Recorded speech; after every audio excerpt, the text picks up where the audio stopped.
Hey, it's Chronologically Gaming, the only channel that's perpetually retro because we're playing every video game in order of release. Console games, handheld games, arcade games, computer games, we're going to play them all. Kicking it off where we left off in 1980 with Adventure. One of the most influential home games that we've seen, and we're going to play a little bit more. I want to check out the Easter egg because last time we played the first mode or first game that was part of it, which is the easier one, and I want to show you guys what the first Easter egg looks like on Adventure. And this time we're going to get some help too. We have a map of this, which is huge for the time to have so many screens you can go through on your home Atari. So check this out. This is our map of Adventure. Ooh, yeah. Thank you so much, Maurice Molyneux. So you can see here, it's giving you the instructions of how to get the Easter egg to happen. And the way this is going to work is when we begin the game, you have to play on game 2 or game 3. We have to get to the black castle by using the black key, then take that black key through the maze behind the black castle while carrying the bridge, then use the bridge to this secret spot that's blocked. You can see there where the bridge is, and there is a invisible, well, slightly invisible object that only has 1 pixel, the tiniest object they could have made, and then you'd carry that to a certain location and bring something else as well, and that reveals the Easter egg. So we're going to use this to help us out and see if we can get the Easter egg to show up. All right, so here we go. We want game number 3, which is the hardest mode, but it's so random that we might randomly get an easy way to play. So here we go. We're going to reset the console, and this is it, the beginning at the Golden Castle. Let's go down. There's our white key for the white castle. We're looking for the black key. Oh, there's the gold key for the gold castle. Let's see if anything's inside. They always do, nothing's inside. They always randomize the location of everything on game 3, so we may get dragons in different places. Oh no, it's the worst one. It's Rindle, and he's already eaten me, and I'm in his belly right now. So when I try to wiggle around, I'm inside of his belly. So anyway, you can do a reset again of the console. All right, let's try it again. So everything's now in a different location again. So we're looking for, hopefully, a sword now to take out the dragon. And, oh, there we go. There's our friend the bat that always betrays us. He just flashed on the screen for a second there. All right, so let's make our way around the side, and there we go. It looks like the bat's carrying the magnet for us, but we could use that for our advantage. Let's see if the bat comes back again. Since the game is played from screen to screen, you can sometimes get a pattern. Oh, there we go. I already missed it again. He's going too fast. All right, let's see if we can find the black key on this round as we make our way through the maze. That's me. You can tell, right? The same features as my face. You have to use your imagination since it's 1980. Okay, so there's the black castle. We need the black key to get past that one. We also need the bridge to be able to bring through the other side. But from the beginning, whenever you start, the location of the Easter egg is the wall on the right. So you can see this is where we begin at the Gold Castle. And then this location right here, this wall, there we go. I got the bat. This wall is the wall that you pass through. And the way you make this happen is you just have to have more than one object here or sprite in this room with the secret sprite. And then if you do, then you can just walk through the wall and there's the Easter egg. All right, so let's see if we have anything down below. Looks like nothing in these rooms. I'm still carrying that bat. I'd rather have him in my hands than out in the open because he is a pest. Terrible. Okay, nothing in that room. Looks like we got a bad luck of the draw, so let's try it again. We're going to do game 3 and reset. So again, everything's randomized. Oh, there we go. We got the black key. So let's see if we can make our way without getting killed. No! And Yorgel got me. There you go. I'm inside the belly of the dragon. Already dead. Let's try it again. Reset. Okay, there we go. Starting off with the black key here. It'd be great if we had the sword. Then we can just take out the dragons, and we can even use the dragon's dead body as the sprite in that room that helps us get to the Easter egg. What an adventure. Oh no, it's the worst one. Rindle. Spare me. All right, so I think we got through there. All right, there we go. Okay, so just making our way around. Okay, there's the bridge. We really do need the sword from all the... Yeah, and he got me again. From all the randomization we've done, oh, that's just really bad luck of the draw. All of our randomization, though, we haven't seen the sword. He got me again. Man, those dragons, or I called them ducks, but they scared the heck out of me back in the day. How quickly they come after you, and from screen to screen. Oh my gosh. And there's both Grundle and Yorgle, the dragons that got me that time. Oh my goodness. All right, so here we go. Kicking it off again. Everything's randomized. Looks like the bat has our black key, and then we have a white key there. We're looking for the sword if we can, and the bridge. Okay, magnet's good. Okay, we can actually bring the magnet into the room where the Easter egg is. Drop it off here. It'll be the extra sprite that helps us get past the wall on the right side. All right, so still no sword. Every time we've randomized, I wonder if the sword is only in one of the castles, and we have to open it up. So making our way through this maze, hopefully the fastest path. Huey, Dewey, and Louie are coming after me. Oh, and there's our bat again. I guess he's our friend this time. He's carrying around the black key. So, okay, there we go. We got the bridge. We're going to need that. That's good. So now we're just going to see how lucky we are with the dragons. Now, the location of the black key with the bat. There we go. Perfect.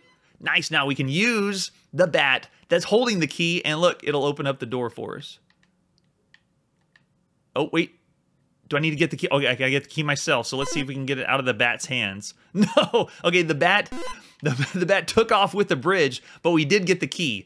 So you get it, position the key, and now we're through the castle. But now we need that bridge to access the hidden room where the pixel is. Oh, okay. So if it's traveling diagonally, it may come back to this location. Let's see if we can get a handle on the bat that has our bridge.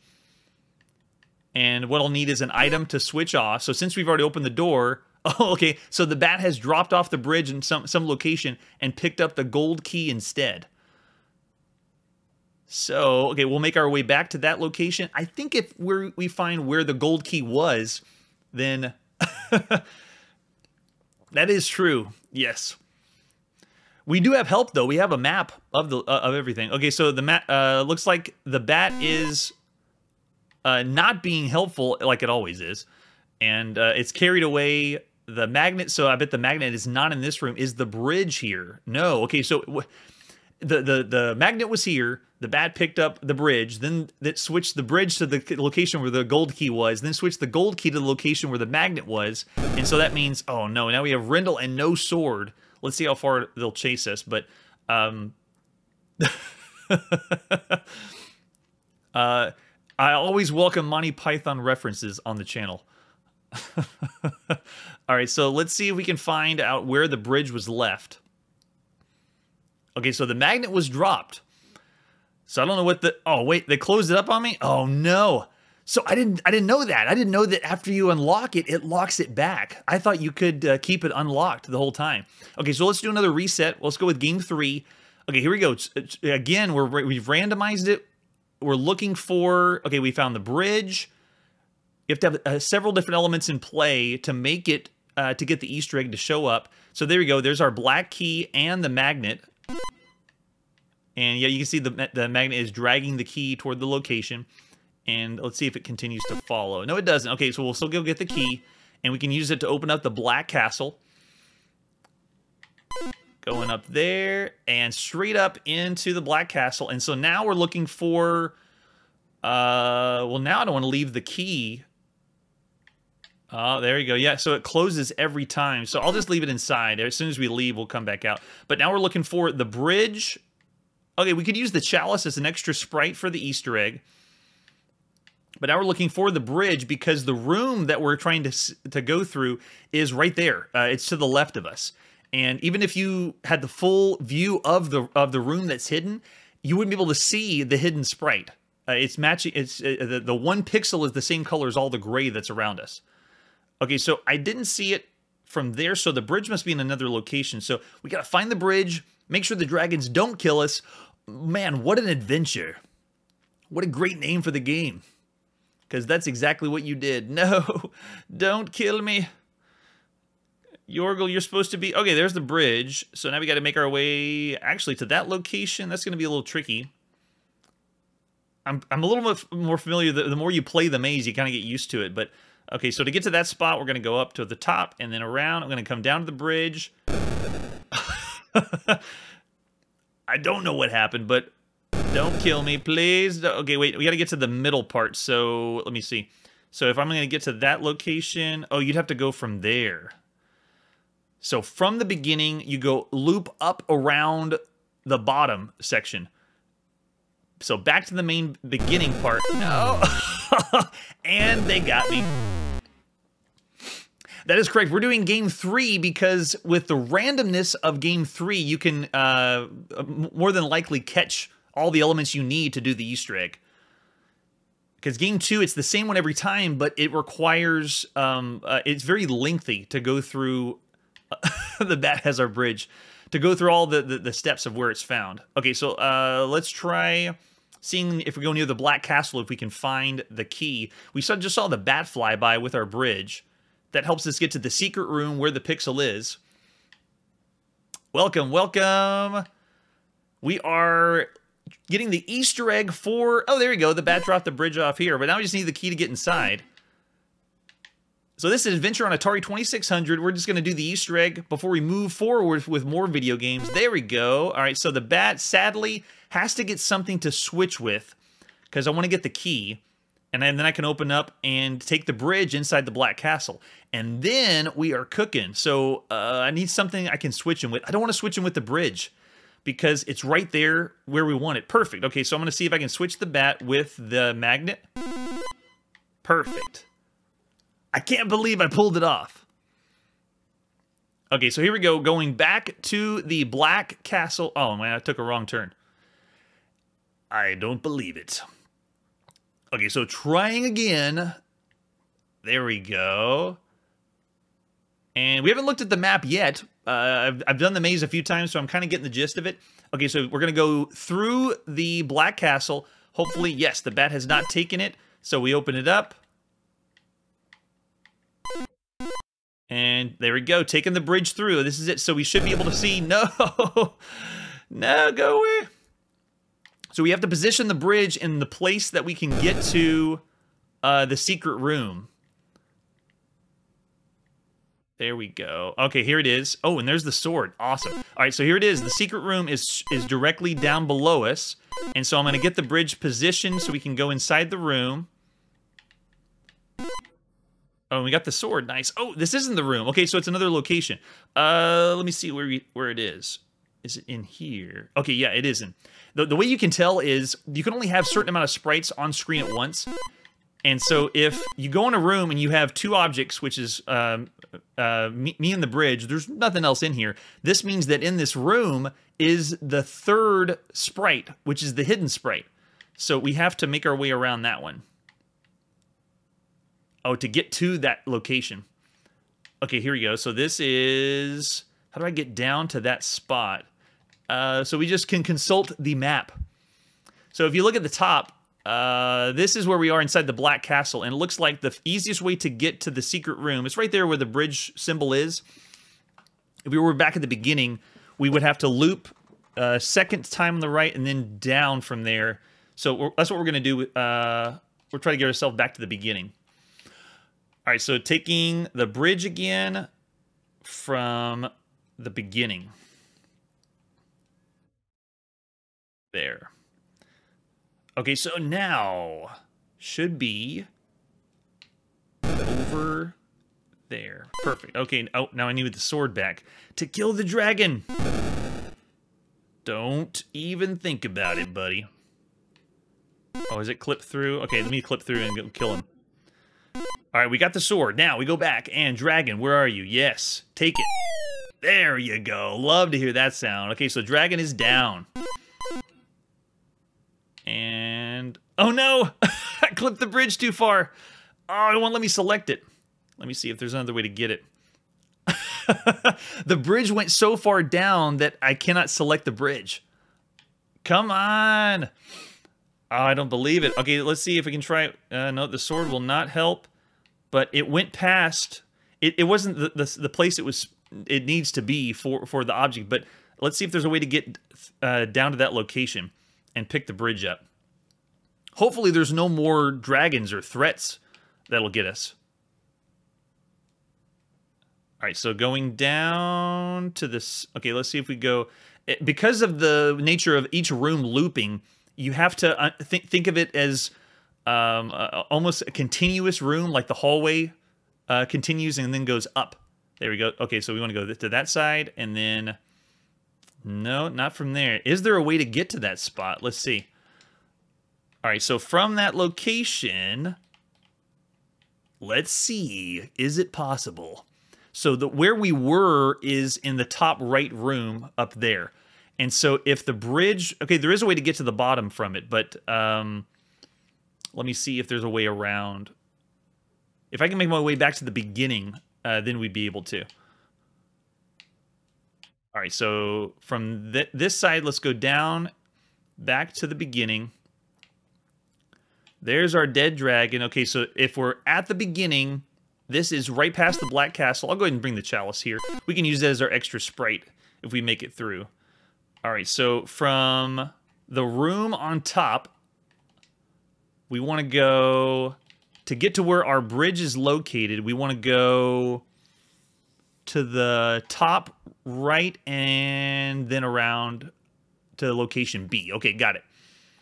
All right, so we want to go second spot and then here, and then from here, make our way around. Wait a second. Down. Oh, okay, and then the second one. Got it. This one. Then around. And then there it is. So this is where the room is, just to the right of that spot. So now we want to be able to get to our bridge, which should... Oh, I thought we could get to the bridge from here. But we're still... Are we able to get... So just south of that location... Just south of that location is where the bridge is located. So are we able to get there? As we go down, okay, we have to go down and then up from the top. That should be it. Let's see if that'll work. All right, so making my way back around again. Bingo. There we go. We have the bridge. Yes. Okay, so now we're going to make our way through here, and there it is. There's the secret room, and so now we take the bridge, get it right there, and then this is it. We're in the secret room. Now, the sprite we're looking for, I just saw the chat. Yes, someone called the Atari hotline. Okay, so in this room, listen to this. Bingo, we just picked it up, and there it is. It is one single pixel, but now we make our way back where we came. Easier said than done. No, hold on. I'm going to have to consult the map because I don't want to mess it up. So from there, yeah, we need to go to the right, not up yet. There. And then up and around. There and down. Yes. Okay, so it looks like we're holding nothing, but let me show you since we don't have all the flashing around. There it is. That one tiny pixel that you see, it's the same color as the background, so as you're carrying it, it doesn't look like you're carrying a thing. But it's that one little tiny speck that you're going to need to do the Easter egg. Okay, so what we're going to do now is we have the chalice, and we know that the door is going to lock itself. So I'm going to go past the door. Oh, we need the black key now. But we can use the other key, I guess. So I'm going to drop it. I actually want to drop it where I can see it. There. And then I'll come back for the chalice. There we go. Got it. All right, so we'll leave the chalice here. And I just picked it up again, the imaginary item. Yes, and you don't want to lose it. So you can see it, the pixel against the wall. All right, so here we go. We're going back to the beginning. Please don't let any other dragons show up. This is it, where we can do the Easter egg. You just have to make your way through the catacombs. And then down. Here we go. Here we go. And we're back. Yes, so we're in the room. Now, it's not going to work unless we have an extra sprite here. So I'm going to put it in a spot where we can see it, barely, but I'm going to put it where you can see it in the corner there, and now we'll go back to where we were, and we have to find another sprite that'll overload that room that allows us to pass through the wall. So here we go. Praying for no dragons. We did kill a Grundle, but there's two out there that are still alive. And the bat. We haven't even seen the bat anywhere. Okay, here you go. So grabbing the chalice, and this will be our extra sprite in the room. This should be it. I think it's only 2 extra, or 1 extra sprite. If it's 2 extra sprites, we could bring the key inside. Okay, so here we go. Looks smooth. All right, let's see what happens after we make... Oh, yep, the wall's flashing, and... No, we need 1 more sprite. So let me go back for the key. The other thing, other strategy you can do is kill one of the dragons in that position or in that room, and then that dead dragon will work as the sprite. All right, so we're almost got the Easter egg for adventure. We're at the very edge. I'm getting 1 more sprite for the room. Here we go. This should work after this. I don't think there's anything else we're going to need to overload it. I think I think that's it. All right, here we go. Being extremely careful. Going back to the room. And... it worked! We did it! We got the Easter egg! Created by Warren Robinette. Well done, Warren. So cool. So the very first one apparently was discovered by 1 person, and it kind of reminds me today when we hear of video games that have something very obscure, so hard hidden in the video game, and it makes you wonder how in the world did they find that or figure that out. All right, but that is adventure, very first Easter egg. So glad we got that one for the stream. So that is obvious for 5 stars. For the time, this is the best thing in my opinion. If it was 1980 and I was going to play something on Atari 2600, this would be the number 1 or top 3 of the games to play. And every time you play the game mode 3, it randomizes, so you always have a different experience. Loads of fun for that one. All right, so after that, now we go to our next game. And do not get excited. I know it says Microsoft DOS, but I'm kind of doing something slightly cheating because DOS doesn't come out yet. It comes out in 1981.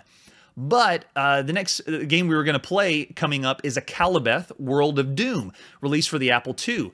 And on the DOS version, I have what is the original on DOS, which may run a little faster for us. So whenever we do come to Akalabeth, World of Doom for the Apple II, I'm using this as kind of like a backup, because the DOS version actually came out in 1998, but they included the original, so you can still play the original on it. So we're just going to breeze by and come back to this if the Apple II version is slow or tanks on us, because we never know with home computers. We never can see. Okay, here we go. So the next game we're going to be checking out is Devil Zone in the arcade. Sounds like for the video snap, we're not getting any music from it, but we've seen some arcade games without any sound. So let's check it out. This is Devil Zone. And there is the arcade cabinet. Very stylish. Love the curves and the artwork all the way around.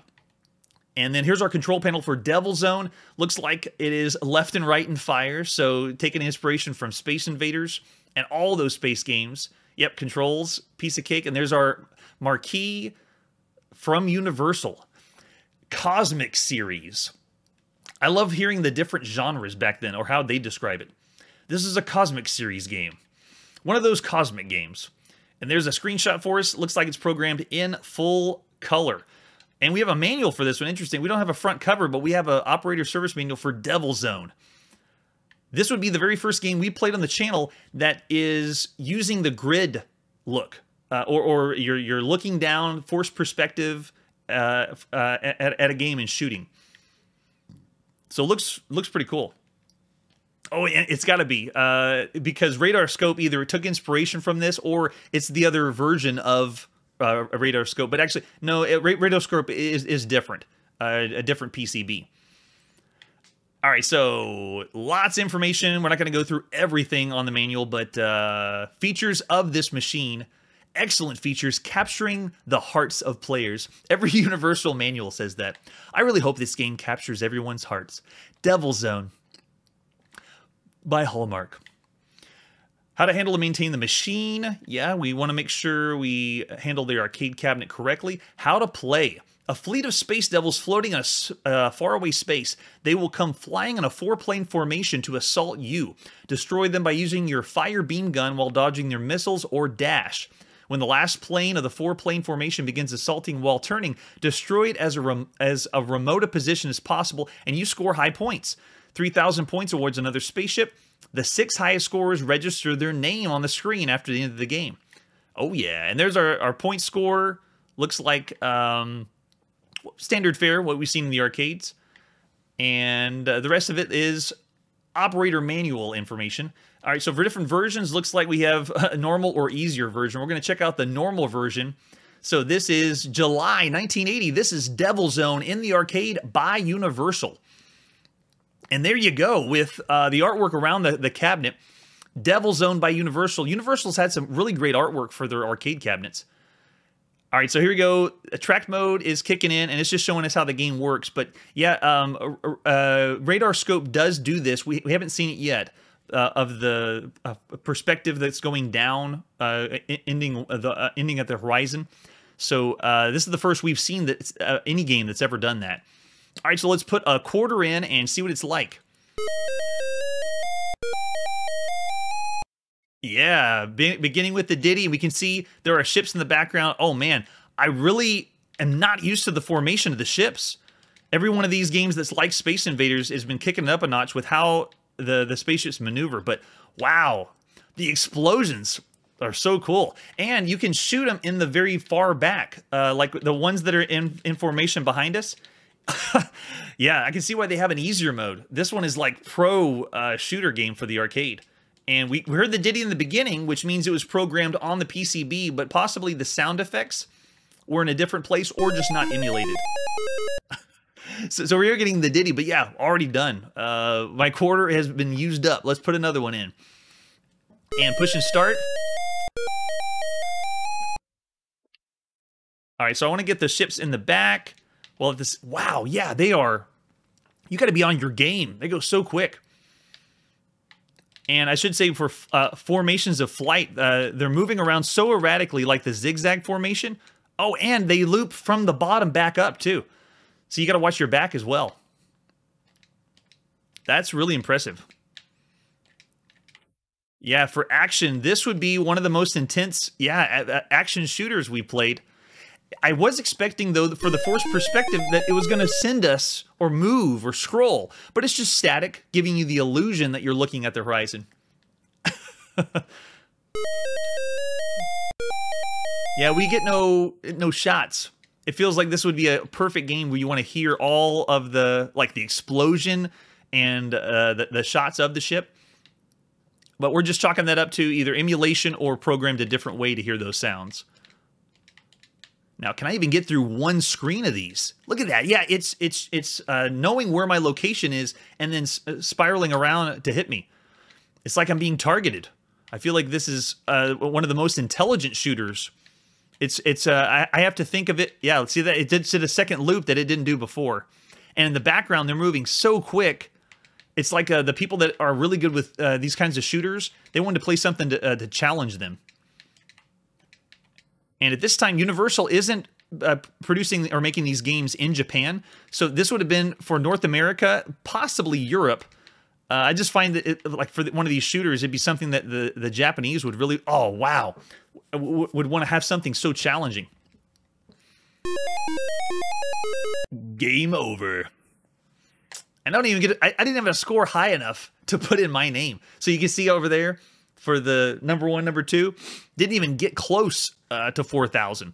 So yeah, they really want you to hone in your skills, but I love the challenge, love the Twitch shooter side of it. Plays great.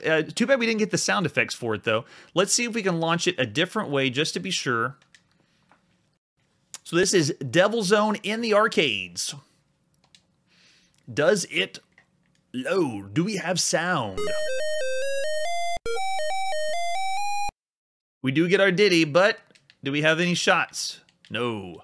Okay, so same thing. Looks like either the emulation doesn't have explosions and shooting or sound effects. Darn, that's what I wanted. All right, so for the time, that is excellent. Really kicking it up a notch with the speed and challenge. We're going to go 4 stars for Devil Zone. This was an excellent arcade game for the time. All right, so moving on to our next game. Oh yeah, this one's a really big one. This is Moon Cresta in the arcades. We are in the summer of 1980 playing every video game, and let's take a look at the artwork for Moon Cresta. This is the first release we've seen by Nichibutsu. No, I'm sorry, it is not. We've seen others by Nichibutsu. In the 70s, they had a couple of them, but this one is a very big one for them. Red alert, scramble, scramble. Invasion Force alien has entered our galaxy. And like the other Nichibutsu ones we saw, there's some screenshots that they keep on our advertisement flyer, but Moon Cresta is way up there. There's a terrible picture of the arcade cabinet, so use your imagination on that one.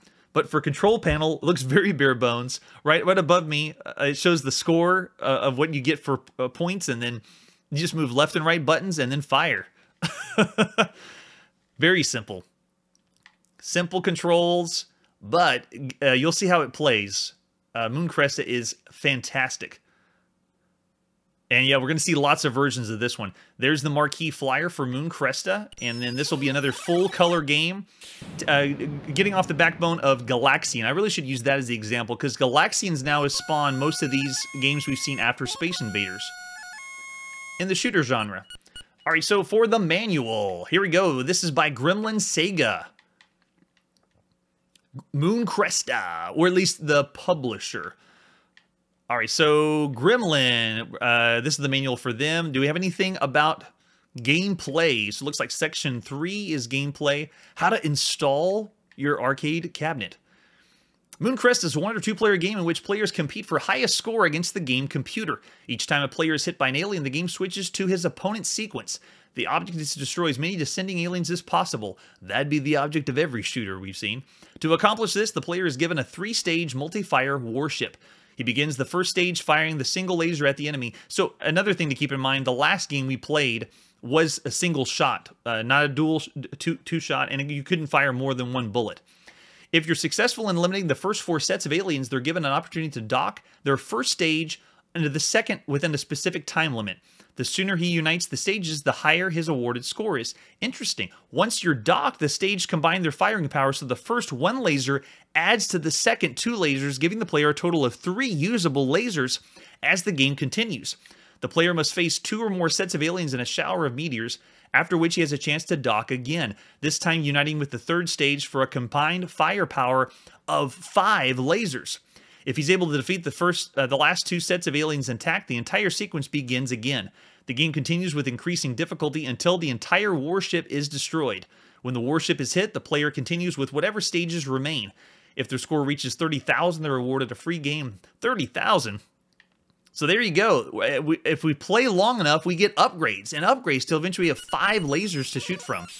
Moon Cresta, that's pushing new boundaries.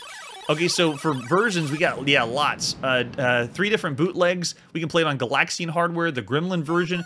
There's a bootleg on Moon Cresta version, and then the Nichibutsu in the United Kingdom, and then the USA version, and then the Japanese version. And then another version called Fantasia, which is just a bootleg of Moon Cresta. So the reason I bring up all those versions is that means you will not see them as their own game later on the list. That we're showcasing them now. If you're expecting Fantasia, and you call me out that Chronologically Gaming, you missed Fantasia. Well, we did. It's a bootleg of Moon Cresta. All right, here we go. It is July 1980, and this is Moon Cresta in the arcade by Nichibutsu. Oh, and it looks like this one is a dud, but no problem. We have another one to play with. There we go.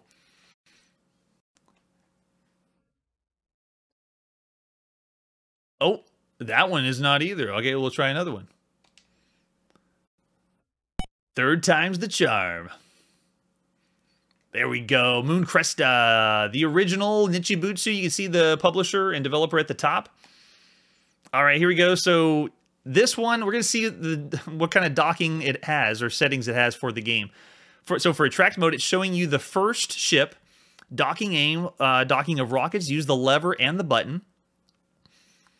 And so you can see docking time, and then there's the second part of the ship that's at the bottom.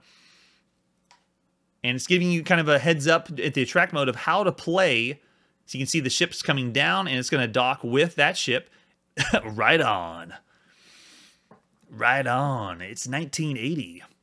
And there you go. Now this ship has dual lasers it can fire, and we've seen only one other game on the channel that had dual lasers. And apparently this one advertises 5, so we'll see what that's like. I already noticed right off the bat, compared to the last game we played in the arcade, the movement of the ships and the formation is not as hectic or crazy. All right, so it's just showing again from the beginning. So I want to see if we can get all the way to the 5th laser. So let's put a quarter in. There's our credit, and push and start. Very similar ditty as the devil game we played before. All right, so it's doing the loop at the bottom. That's what usually would get me on most of the shooters. But you can see they're doing... it is a single shot. Oh, okay, yep. I can't shoot again until either I hit something or it is off the screen.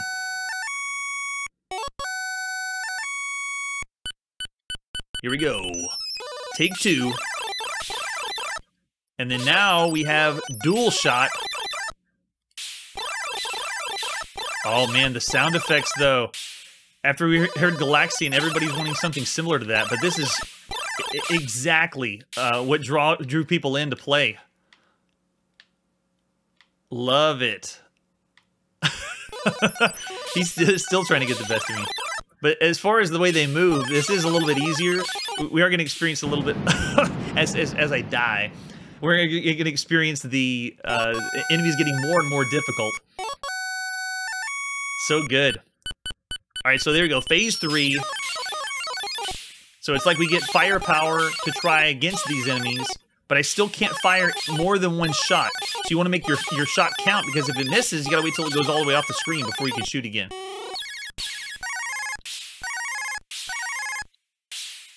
Oh man, but the sound just brings back so much nostalgia, like wanting to be in an arcade game where you're hearing this all the time, blaring.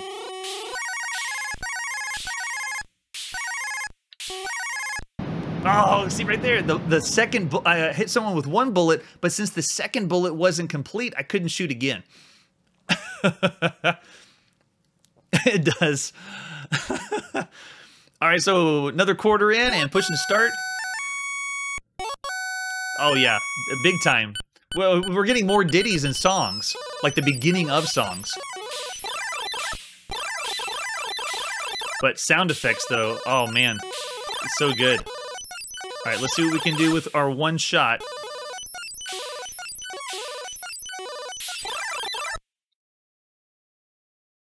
All right, come on. Yep, he's trying to juke. He's trying to juke. There we go. All right, so still hanging in there. Don't know how long on the last, because I have to wait until this shot goes all the way to the end, and then otherwise I'll just wait until they get close. Oh, man. All right, so coming again, Mark II, so should have dual lasers now. Here we go, here we go. The other thing that's big that we see, oh man, see, it's very difficult to narrate and play at the same time, especially the action Twitch games. The Starfield in the back, we've seen that with a lot of arcade games, and that's a big plus. The scrolling background has been the big hit for the 80s, thanks to Galaxian. Galaxian was the one that started that. But inspired so many others, because this was originally developed in Japan. That's the one we're playing of this release. We're going to see a few clones and changes to this formula. There we go. All right.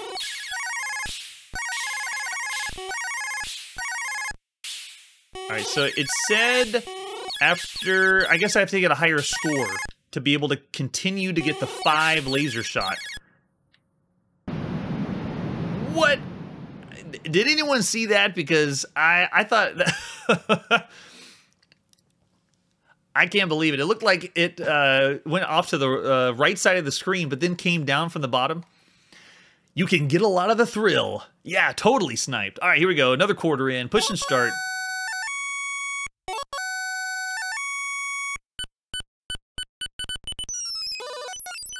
On the channel when we played and we're checking out Galaxian for the first time, this is giving me the vibes of Galaxian. Like, it is re-energizing wanting to play a shooter and be good at it and think about your timing.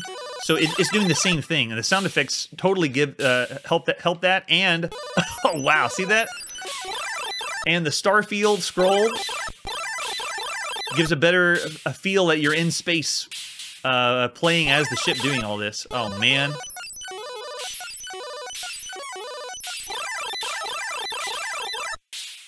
Come on, there we go, there we go. Alright, I don't know how I'm doing this on one laser. We'll see how long it lasts.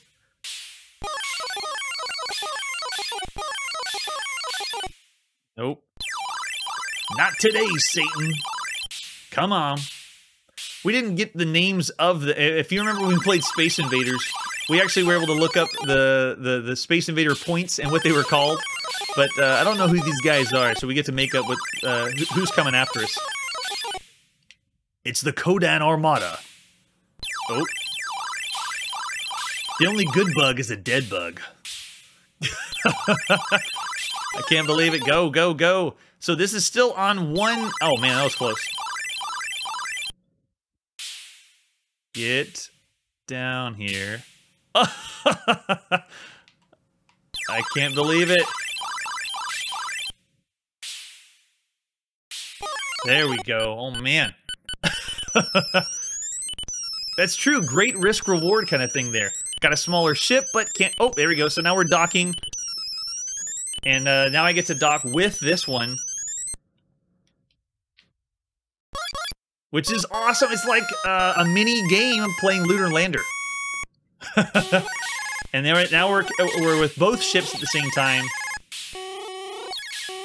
So another great incentive. You want to keep playing so you can get more and more firepower and continue without losing the other parts of the ship.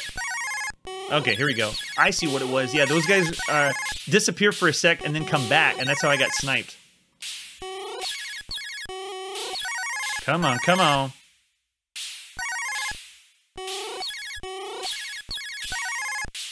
Oh, man, that's close. No! It faked me out. I can't believe it.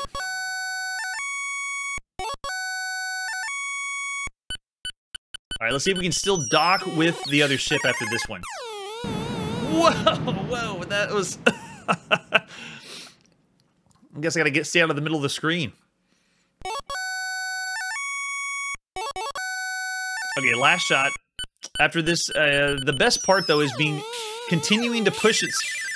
Yeah, there we go. So they're now just coming in waves straight down. This is the asteroid field they were telling us about in the manual. So the other part that's great is the more game modes, because we're gonna play a lot of these games. We're gonna play a lot of these games from the 80s a little bit longer just to get the different game modes. Yes, we can put in the name.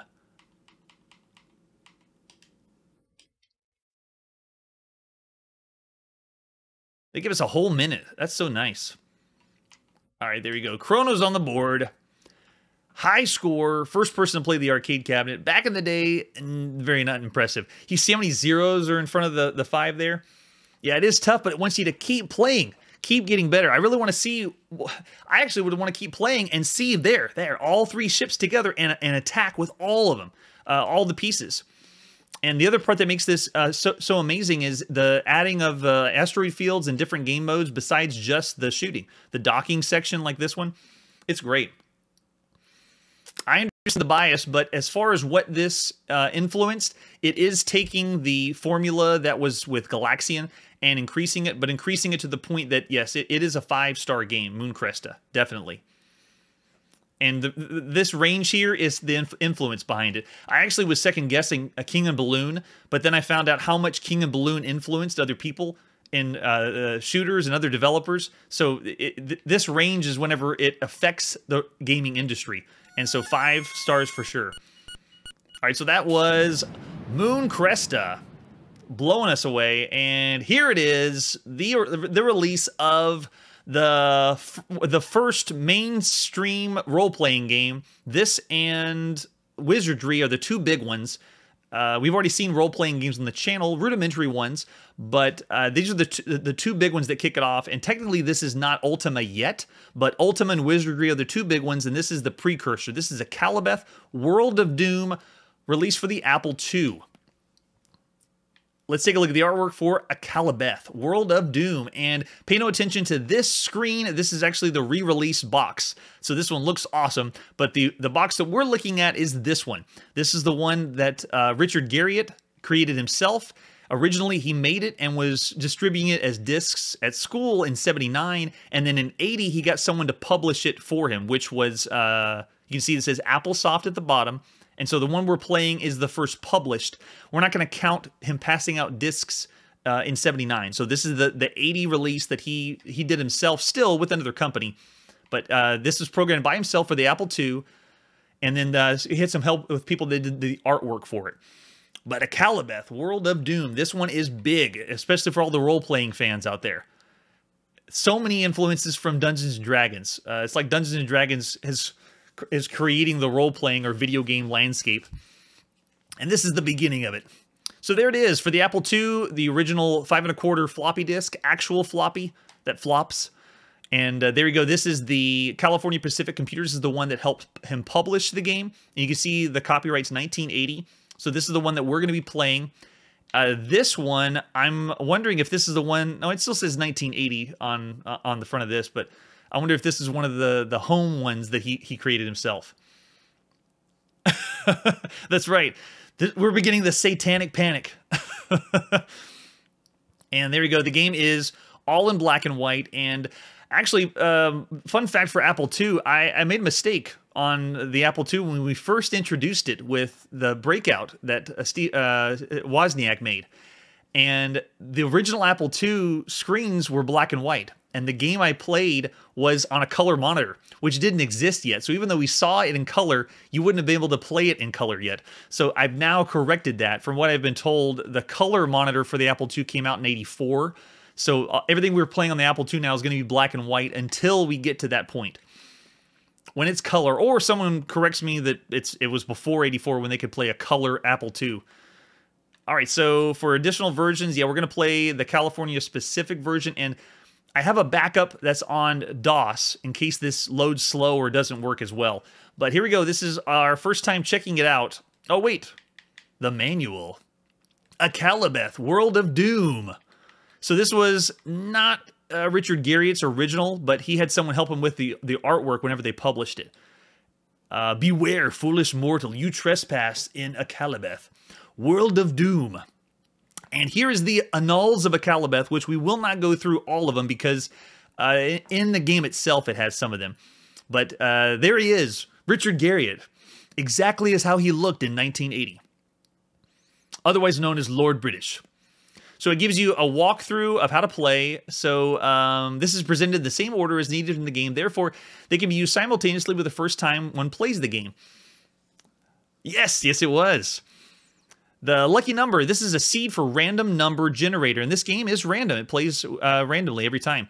Each time you use the same number, the game setup is the same as the first time. Same map, dungeons, player, and monsters. So if you know a good number and it gives you the best stats, then use that number. And then level of play is directly related to monster strength. If you play the most difficult, level 10, it creates monsters that are 10 times harder to destroy than level 1. And then for the player, it's describing the hit points. And the last time we saw this described was on Dungeon Quest Temple of Apshai. This is the first time anyone, well, besides Dungeons & Dragons players, had heard hit points, strength, dexterity, all these stats for a video game. So if you don't know, hit points is the amount of damage a player can absorb before death. This number decreases each time thou art struck by a monster. Hit points are gained by leaving a dungeon based upon the types and levels of the creatures slain therein. Your strength is related to the damage thou art capable of inflicting upon thy foes. Dexterity used in the formation of thy hit probability. Stamina determines the defensive posture after sustained combat. Wisdom, this attribute is used in special quest routines. And gold is money. Assets. So for the player type, you get to choose an adventurer that's going to be a fighter or a mage, or magi, it says here. So you only have 2 classes for this game. Either option, both advantages has disadvantages. The disadvantage of a fighter is they can't use the magic amulet, and the magi cannot use rapiers or the bow. And for the adventure shop at the beginning of the game and in every town, a player has the opportunity to purchase food and weapons, buy any item they need, any type of first letter item wanted. The cost of items displayed while in town. Be sure to buy enough food so as not to starve to death. The game is started in a town somewhere on the 20 by 20 map. So we have a 20 by 20 grid map. You know, we haven't talked about maps in the game. This is the beginning of actually making a world that you travel in. So just imagine, like, at the time, 20 by 20 screens is like, that's too big. It's insane. So map legend and definitions, the towns look like that. And adventure shops, that's where you buy your equipment. The castle is, if you want to win the game, it's necessary to visit the castle. From this point, you can embark on a quest by which the game is won. And then a square is a tree, which is just a landmark. And then mountains are the cracks. You can't pass them. And it's bordered by mountains, the edge of the map. And then the X is the dungeon, where evil things lurk. So for movement, this is insane. We're playing this on the Apple II, and these are the Apple II controls. It is enter to move north, and then you move the arrow left to move west, right to move east, and then the backslash to move south, and I think, or sorry, forward slash to move south. And I think that's funny because the computer had arrows, so why did they not use the arrow up, down, left, and right? Because they do left and right for west and east. And it's also interesting that this is considered good because the other role-playing games we played, we actually either had to type north, N-O-R-T-H, or N to move north. So they are simplifying it. What we're going to see with developers is they're going to play a game, and while the developer's playing the game, they think to themselves, I could do this better. I can make this better. And this is a great example of that. We've played, I would say, 5 or 6 role-playing games on the channel. It is 1980. We've already played 5 or 6. And so people that had seen those, Richard Garriott, most likely had seen and said, I can do that better. And he's going to make it easier. And we're going to get more and more quality of life through video games. Which I guess that's the plan. But we all know that we're going to see some real turds out there too. Okay, so X is the number of applications it's used when the player wishes to climb ladders, enter towns, enter the castle, and climb down through the trapdoors. And then pause is just to pause the game. It slows game execution. Beginners want to use it whenever they don't get attacked by anybody else. Thou dost know the basics of the game. Experiment with the commands. There is much left unsaid for thee to discover in the future. Go forth under Akalabeth and seek adventure where thou willst. And there's the credits. Lord British. He didn't even call himself Richard Garriott. He is Lord British. That's how committed he is to playing the role. That's right, Jeff Quest. This is Akalabeth. It is 1980. All right, so that was that, and we're going to check it out on the Apple II. I have a backup just in case, but this is July 1980, and this is our first time seeing Lord British developing Akalabeth. Welcome, foolish mortal, into the world Akalabeth. Herein thou shalt find grand adventure. Created by Lord British. So putting the joystick down because we're all keyboard now. Do we want instructions? Yay. We do want instructions. I am not really super familiar with Akalabeth, so we get to go with it together. But we did read the manual. Having the manual does help. It tells us exactly what's going on, or what all the symbols mean. Beware, foolish mortal, you trespass in Akalabeth, world of doom, by Lord British. Yes, that's right. The other version we have is that DOS version. So if this runs way too slow, then we're going to do that. Oh, that's cute. Doom. It's this way. If you want Doom, go there. Oh, really? Uh-oh, I don't think I have the GOG then. The one that I have is from Exodus. So hopefully that one is not bugged. All right, so just like we read in the manual, here's all our player stats. We are familiar with our player stats. Towns and buying items. To buy an item, you need only one type of the first letter of the item wanted. The cost is the respective items displayed while in the town. The game started in a town somewhere on a 20 by 20 map because it's random, so it may be in different places. So fighters, it is not mage, it's magi. Fighters and magi. The disadvantages of being a fighter is you can't control the magic amulet, whereas magi cannot use rapiers or bow. All right, so there's our movement. CR stands for the enter key or return key. And then we already saw the controls before. S for statistics, A to attack, P to pause, X is to go into town, climb hole, or go down the castle and things like that. X, go hole. Go door. Thou dost know the basics of the game. Experiment with the commands. There is much that is left unsaid for thee to discover in the future. Go now into the world and seek adventure where thou might. Search out the castle of Lord British. Use the X key to go in. Ah, yes, the X key, of course. All right, here we go. So the first thing we got to do is make a character. I don't know how extensive making a character is in Akalabeth. I know it's going to be random because every time you play, you have a different stats you can be, and the world is always going to be random too. Uh-oh, did we already crash? This is why I had the DOS back. Oh, we didn't crash. Yes. Okay, your lucky number, and this is the seed, if you're familiar with randomizers or roguelikes, and there's different numbers. So I've heard that some people have a really good number you can use, and every time you use it, it's the same seed that you play. Yeah, if you want to, you can. I totally understand because this will be the first time I've ever tried this out. But we're gonna try number 10, and we're definitely doing level 1 for level of play. So here we go. Shalt thou play with these qualities? Yeah, I want to be a fighter. So hit points look good. Well, I guess strength's a little low, but gold looks good. So if we say no, it just resets, see, it randomizes so we can get different ones. So that's too cheap. Strength is high though, but gold, only 10 gold. Let's try it again. So there you go, 18, I guess dexterity. Don't care about wisdom. We're gonna be a fighter, so I wanna be really dumb. There we go, that'll work. So wisdom's done, so yay. And shalt thou be a fighter or a mage? We are a fighter. So when we first start off, we're in the shop, and you can see in the top left, that's our gold that we have. I want to buy a rapier, so you type R, I want to buy the rapier. You see the gold went down, and I want a shield, so S for shield, and then I'll do the bow and arrow, so B for bow and arrow, and there you go. So we bought what we want, and then we hit Q to quit, and it says bye. Welcome to Akalabeth, World of Doom.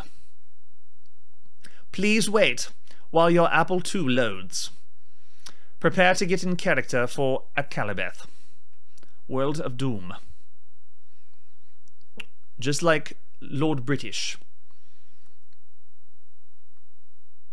I wonder if this is the actual speed. Oh, no, it's not. We're playing on a little faster Apple II, so you'd have to wait a little bit longer for your game to load if it was really 1980.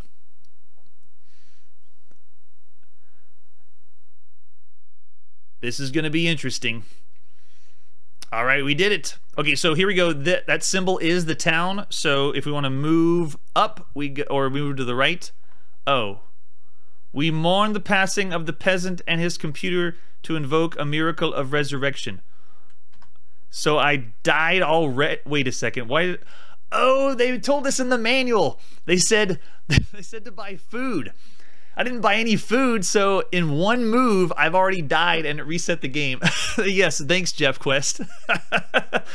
I starved to death because I didn't buy any food from the merchant. Well, so we did get to see if it was going to go any faster for us, but that was my first death in Akalabeth. That was fun. All right, so we are not finished with Akalabeth. We're going to continue playing a little bit more and checking this out, possibly checking out the DOS version that'll play a little bit faster, especially for load times, just so we can get a handle of what the game was like to play when it came out in 1980. But until then, we'll keep you on the edge of your seats, and we will catch you next time. Hey everybody, thanks for checking out the channel and joining me on my quest to play every single video game in order of release. We'll be streaming live every weekday at 9 p.m. Central, so join us and let us know if we miss any games along the way. This video would not be possible without RetroArch and Launchbox. Please tell your friends there's some crazy guy out there trying to play every single video game. You can always check out Chronologically Gaming on YouTube, Twitter, Instagram. Chronologically Gaming is the name to look for. We will catch you next time.